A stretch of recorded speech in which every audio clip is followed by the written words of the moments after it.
Hi there, Danny from Worthwild Fitness here. Just wanted to give you guys a few videos as reference for movements that you may see in my website or on the blog or in any programming I may do for you if I am your coach.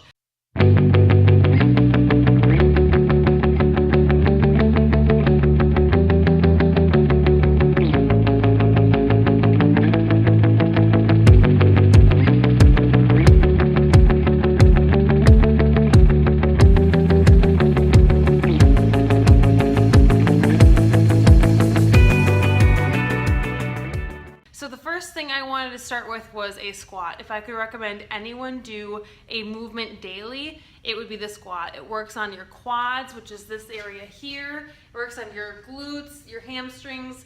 It really works on hip mobility, and that can really help you for a lifetime of functional movement.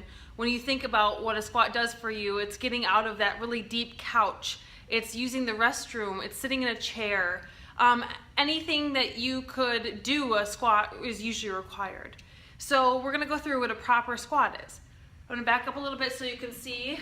My knees are going to track over my toes. I'm going to start with my feet about hip width apart, just outside of hip width. You can track your toes out a little bit if you need. You can even get a little bit wider if you need. For all of these, everything's going to be just a little bit different per your body type. So for me, my my feet are about hip width apart, my toes are going to track out, and my knees are going to go out this way versus forward. So if I go this way, you can kind of see what I'm talking about. I don't want to go like this and start my movement here. I want to send my butt back a little bit, like I was going to sit in that chair that we talked about, and my knees are going to go out to the sides, tracking over my toes. I'm going to go below parallel, and then snap back up, opening up my hips at the top by clenching my butt cheeks or my glutes as hard as I can. So just a few repetitions. Go down and up, down, up. If you have a hard time with that range of motion, what I would recommend is using a box or a bench or a chair, anything to get you below parallel and sitting back up. So even if that means for you that you go ahead and sit down on this item, and then you use your momentum or your muscle to get up from there, that's totally fine.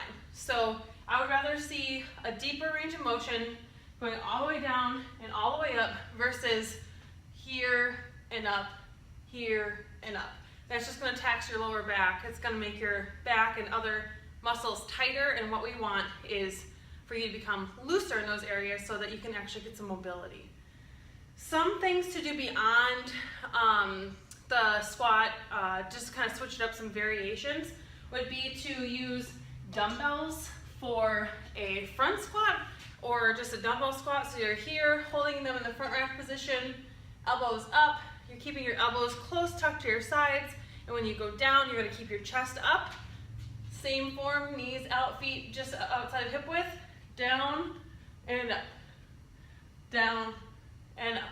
One thing you can also do is a goblet squat, which you can hold that dumbbell by one of its heads here, hold it up to your chest, and again, down and up, down and up. There's a sumo squat, which you can hold it here or up here and just get a little wider, and make sure when you go wider that you still have that range of motion. If you are unable to get that range of motion being a little closer, it's going to be harder for you to do that in a sumo position, so make sure you have that range of motion first. A goblet squat can also be done with a kettlebell. You hold it by what they're called the horns, hold it up here.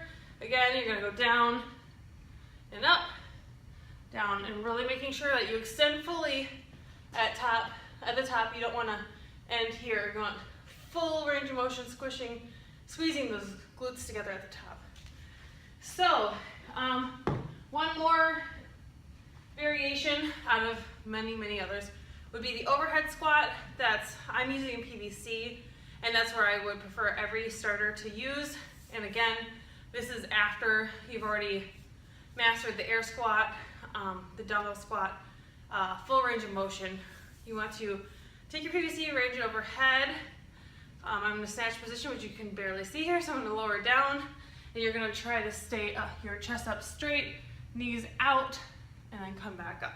So if I'm doing it from the side, you're going to make sure that your chest can stay up, straight, and my shoulders are back, my scapulars are pulled back together, my shoulder blades, and that my hands are in this snatch position right overhead. You don't want it too far forward or too far back. If you're too far forward, that means you might have some shoulder mobility issues. So we'll kind of work through that before we would ever go to the overhead squat. But if you are more advanced, the overhead squat can also be used for so many things. So that is the squat. If you have any other questions, please comment below or go to my website, worthwildlifestyle.com, and I can address those questions there. Thank you so much. Have a great day.